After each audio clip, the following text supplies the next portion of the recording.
Hi guys, I just wanted to come on here really quick and just talk a little bit about how um, just some things that have been on my mind about the way the Christian church operates that's been really like bothering me. Um, and like one of those things is that I feel like there is a lot of prejudgment because it seems that there are people within the church that are like evaluating your your walk with Christ and your sense of righteousness. But I feel like a lot of times snap decisions and conclusions are made about a person that are not like, they don't take into account the whole picture. This is something that I've encountered many times on my walk so far, just involving the church and stuff and other church goers, because of this, I get maybe a religious spirit that they're carrying. But I understand that our walk with Christ is to be taken seriously, and I understand the importance of taking our salvation seriously and being obedient to the Lord, and I appreciate correction when it's coming from a place of like that has a solution, but also when it seeks to understand like the picture. And I understand that when we're dealing with like the masculine, the Father, God, that He's all about us doing what we're supposed to do, being obedient, without asking questions or without making excuses. And so I understand that like when something is so-called spotted in the church, like you would call it out, because you don't want to make excuses for that behavior. You just like want to call it out immediately. But sometimes what the masculine does is it makes calls too soon, and it does not take in the full picture. It doesn't take in like the other factors involved, and those factors are important. Like, you can say that they're not important, you can say that it's making an excuse, but certain so-called excuses are very valid. Like I'm giving you an example of one particular situation, and that is that when I moved to Jacksonville, I was looking. I moved here and I was excited to find a church in the area. I was excited that there were a lot of really cool churches, and I wanted to check them out and get hooked up with one. And so I wanted to set aside a period of time just to explore different churches so that I knew which one fit me the best, like whether that was going to be Hibernia or whether that was going to be like the Baptist one near my house, or whether it was going to be an apostolic church, or my cousin goes to a Baptist church as well. So I wanted to just take my time or just take some time and find the church that fit me the best.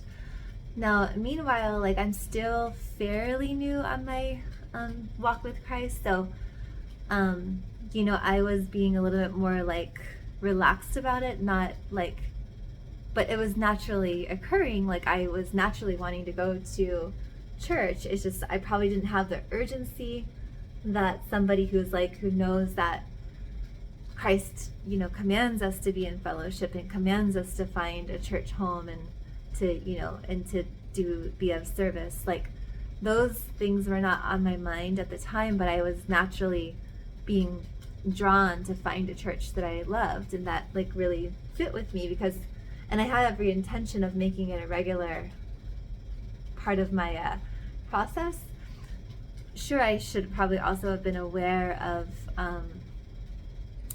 the fact that Christ commands that of us, but I mean, I'm learning so much as I go, and I'm trying to soak up things as quickly as possible, and that just wasn't something that I had soaked up yet. So anyway, and I forgive myself for that. Like I hope that God does too.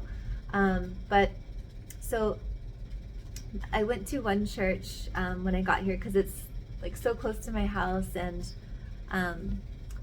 and my neighbor went there too. So I went to that church, and I really liked the person there who was teaching the Bible study class. Like I really connected with him, and so I thought I definitely want to have this as like, a home church. Like I love that it's so close, and I love that we can go together, and I really like the person who teaches the Bible study. So that was awesome. But simultaneously, um, I was being invited by my cousin Dawn to go check out her church too. And I had a friend named Alicia who I moved here with, who's also Christian, and was inviting me to check out certain other churches in Jacksonville. So I was just giving myself like this period of time to just check out different ones and see which one like fit the best for me. And so in that time I didn't quite know yet. And so I had tried the one by my house, and I think it went over well. Like I really like the person, like the Paul, the Bible studies teacher, and I really just like the feeling of that and the people in the class. So I had every intention of like continuing on with that group.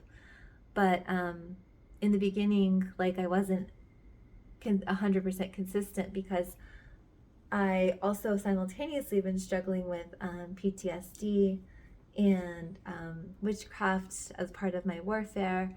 And so my cousin was inviting me to her church so that she could be of greater support. She knew that this was like a really big thing for me going on in my life, and she wanted to like be supportive. So, of course she has her pastor praying for me, and he took that really seriously. And and I went down there like 2 Sundays in a row, and he was just showing a lot of support and care and praying for my soul and everything.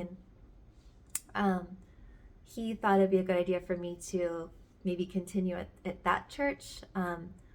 I didn't quite feel that. I felt that it's better for me to go to my own church because it's closer, and I needed to create like a home of my own, because my cousin lives like an hour away. So, but it was, I think, worthwhile that I went to her church for those 2 times, in order to go meet her pastor, and for him to give me the advice that he did and show his support, and just know that I have like a community that's praying for me and like aware of what I'm going through.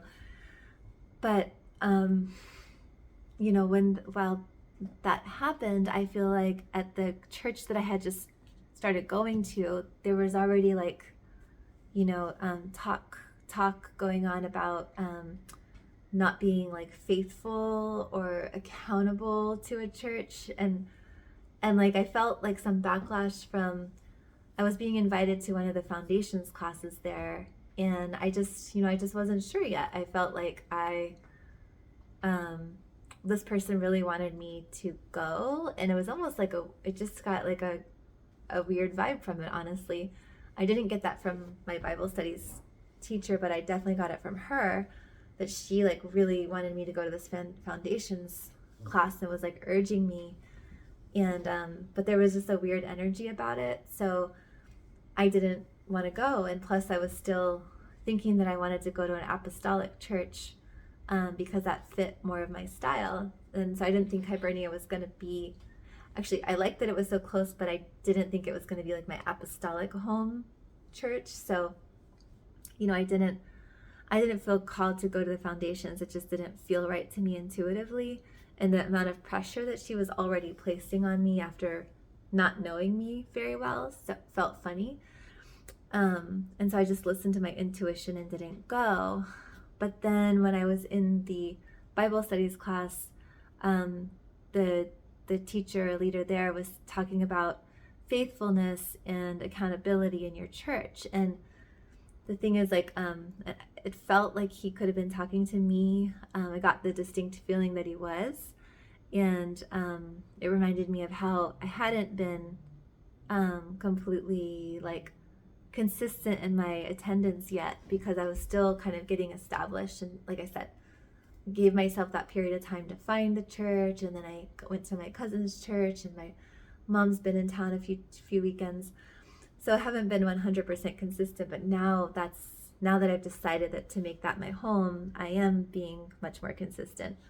Um, so that's the goal that I've set now. But it bothered me that because I just chose not to go to the foundations class, that they were talking about like faithfulness and accountability, that just kind of like rubbed me the wrong way. And it felt like they were trying to have like a sense of ownership over me before I was ready to like commit, and I think it's perfectly like logical that I would be looking to make sure that I have the right church before I commit to a church and like really join. So that happened, and I guess it just rubbed me the wrong way that sometimes, and in that same Bible studies class, sometimes the teacher will bring things up that feel like they're being directed at me, but I just never really know. That's something that bothers me about the way that churches operate, and just and a lot of preachers and stuff in general, because there's this feeling like you're being like judged, but you don't know for sure if they're talking to you, and so you can't really like, it's like if they are talking to you, then shouldn't you have a chance to like say where you're coming from?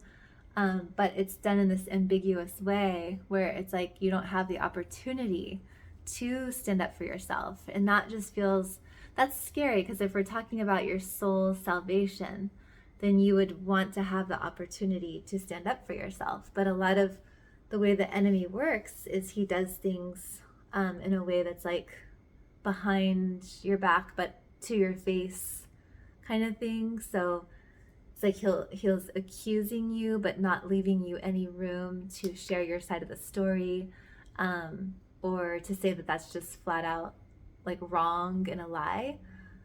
So he doesn't like to leave room for like false accusations to be corrected. He likes to leave room for false accusations to be assumed to be true, and to be like incriminating. And the reason that like that would be is because he doesn't give you the time or the chance to actually like defend yourself. And I am for taking responsibility. Like I have been to a great deal on my path, and I like taking responsibility when it's something that pertains to me. Like I like the idea of correction and becoming like better and improving, because I am really about self-improvement. And if I was hearing things about like things that I was really struggling with, like such as retaliation towards the enemy, or the people involved in like my warfare, I would say that is definitely something that I struggle with, is like the tendency to retaliate. So I would say that that's an honest assessment.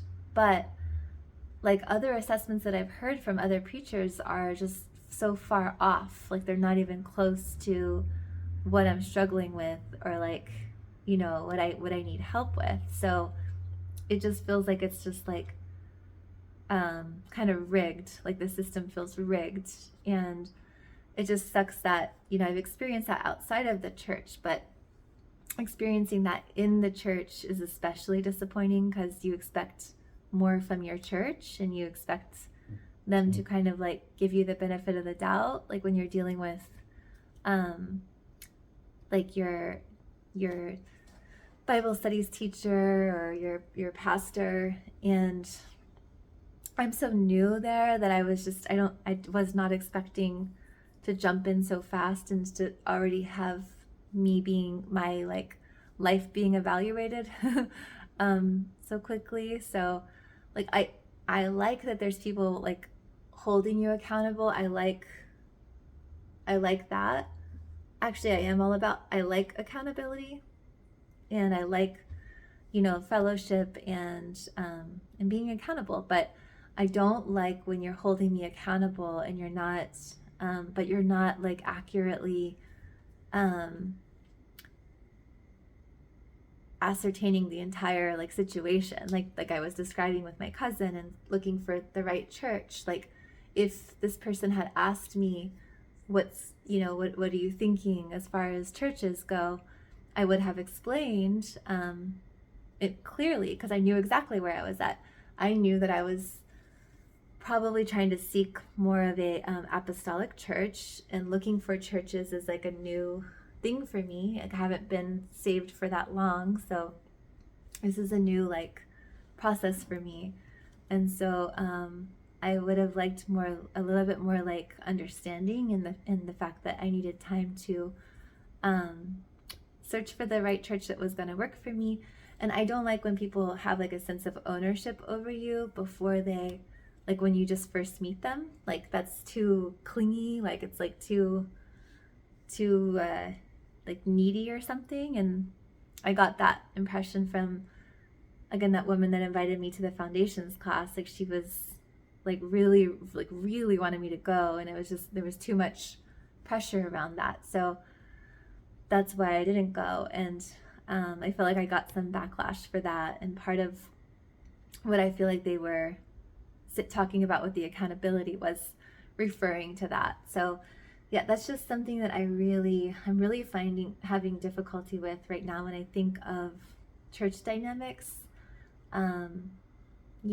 Like, I think it's great to have that community that you are accountable towards, but you have to be careful, like, not to make such snap decisions when assessing a person's, like, again, salvation. If we're talking about salvation, that's big. You don't want to just like make a wrong assessment. You've got to be careful what assessments you're making, who you're listening to too. Like, who, if you're a pastor or if you're like a leader of some sort, who are you getting your information from? Because that's another really important thing. Like, apparently I'm learning that there are people who just go around trying to like hurt the reputations of certain Christians, and so they'll like hang around churches and kind of make friends with the group so that they can like feed false information to the pastor about the person.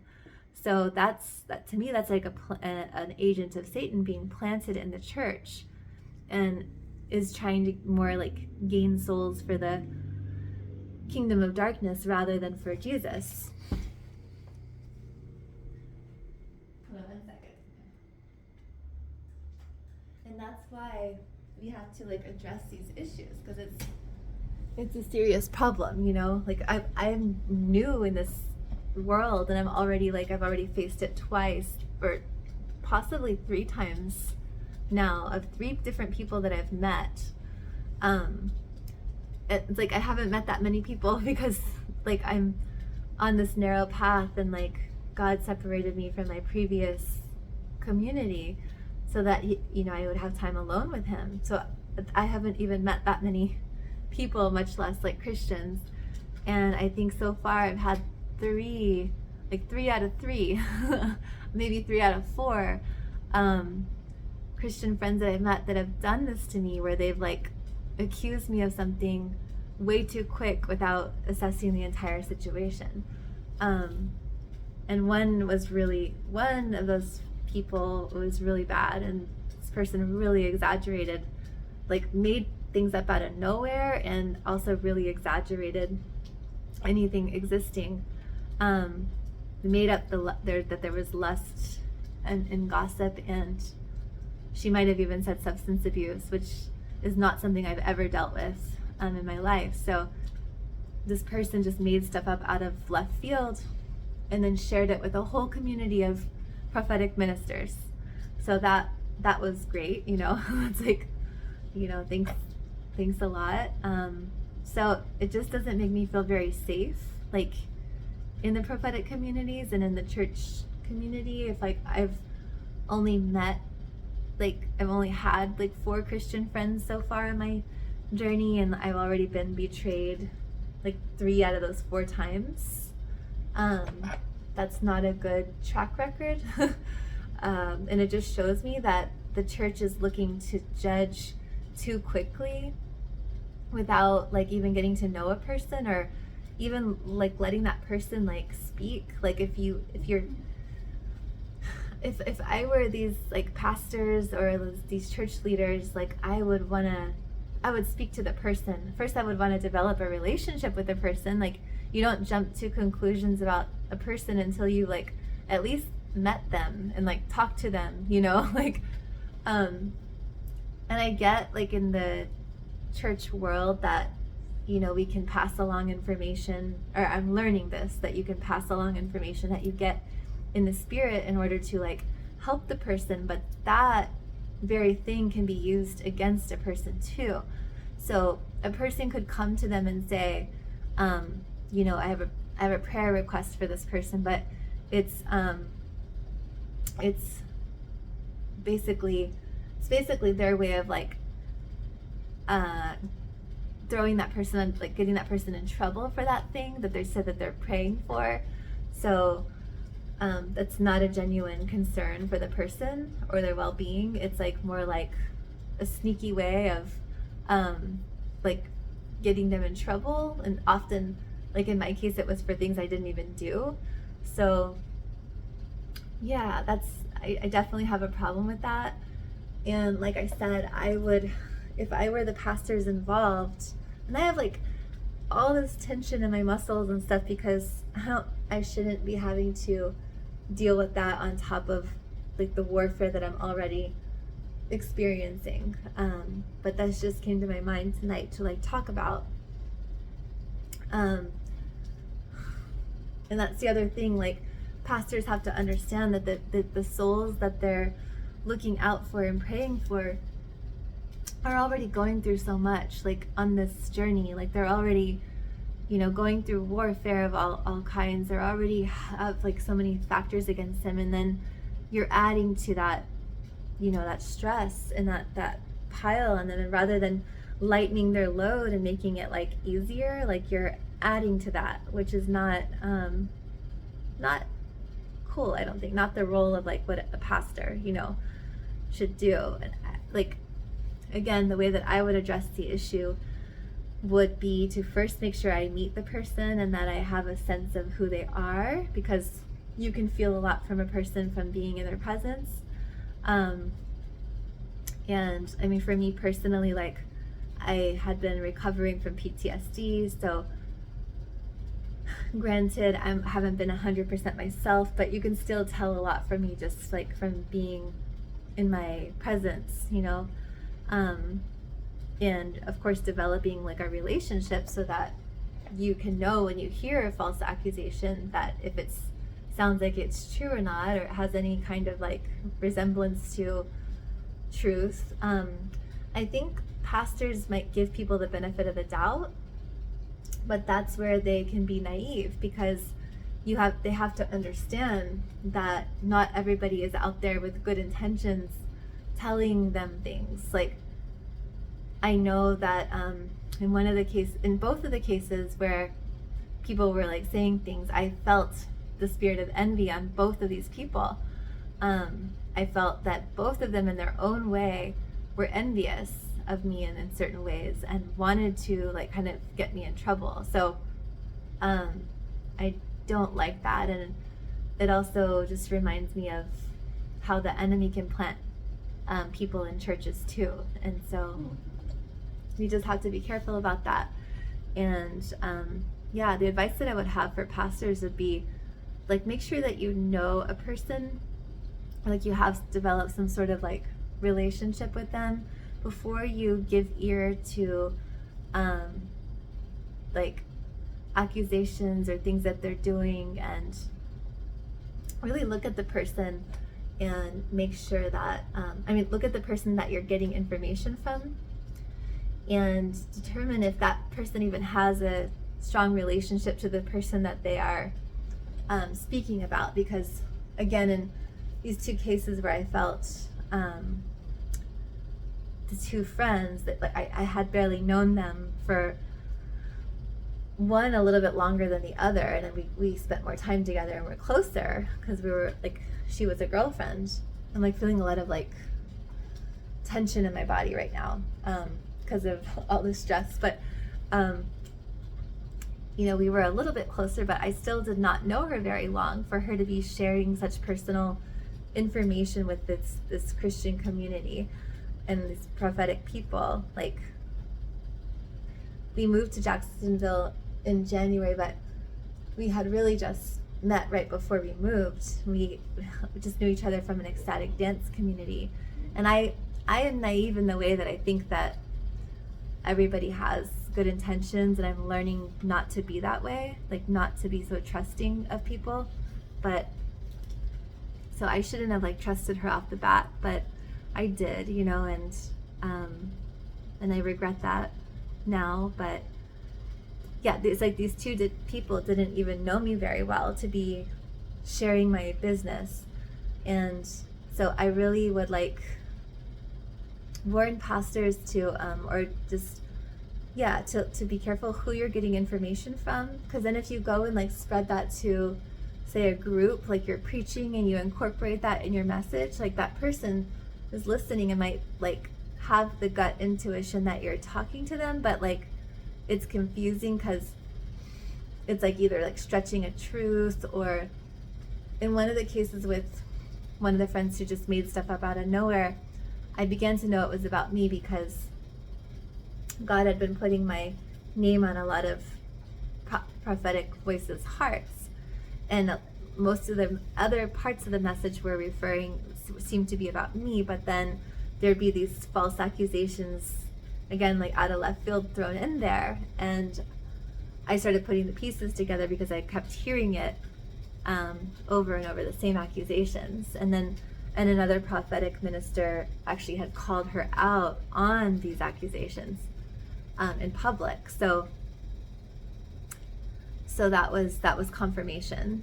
And I also had posted something on my Facebook about gossip and slander, and that same friend called me right away to respond to what I had written. So it was also confirmation that she did indeed spread false accusations about me. And I think it's important people say, don't let it get to you, don't let it bother you. When we're talking about your soul's salvation, if you didn't take it seriously, then you wouldn't be preaching about it to like the public if it wasn't something to be taken seriously. So why, if I'm hearing a false accusation about myself, would I not take that seriously? Like, especially if it's regarding my soul's salvation. Why would I not take a false accusation seriously and confront it if I'm if I'm seeing that out there? So that just doesn't make sense to me, that, first you're being falsely accused, and then they're saying, oh, don't take it seriously if people say stuff about you. And then, it's like you're getting hit from like every angle. So, and one thing that I want to learn from the experience is to just let what people say like roll off, and know that God knows the truth about my heart and like where I am, and what really matters is God. So I am getting to the place where I'm just like, you can think whatever you want. However, I do take my soul's salvation seriously. And if I'm going to be entering as a prophet into the prophetic community, I do care about what my colleagues say and think about me. That is something that's important to me. So yeah, I mean, if I, just like anybody, if they hear something that's like a false rumor, any person who cares about reputation, because reputation is important, that's why the enemy attacks it, is going to stand up for themselves. And it's not about making excuses, because again, I like being held accountable for what I'm doing. However, like, I like it to be something that I'm actually doing, because then I want to look at that. I want to look at my tendency to retaliate, or I want to look at my pride, my tendency to want to do things myself or stand up for myself, when I know that I should be handing the battle over to God. So I like taking an honest look at myself. But there's a difference between taking an honest look at myself and accepting false accusations as real. And I just want to make that distinction. And I had to come on here tonight and just talk about that, because it's been something that's been weighing on me. So I hope this message gets seen by a large audience, because it's definitely something I've been noticing a lot in the church. Hope you guys have a great night, and talk to you soon. Bye-bye.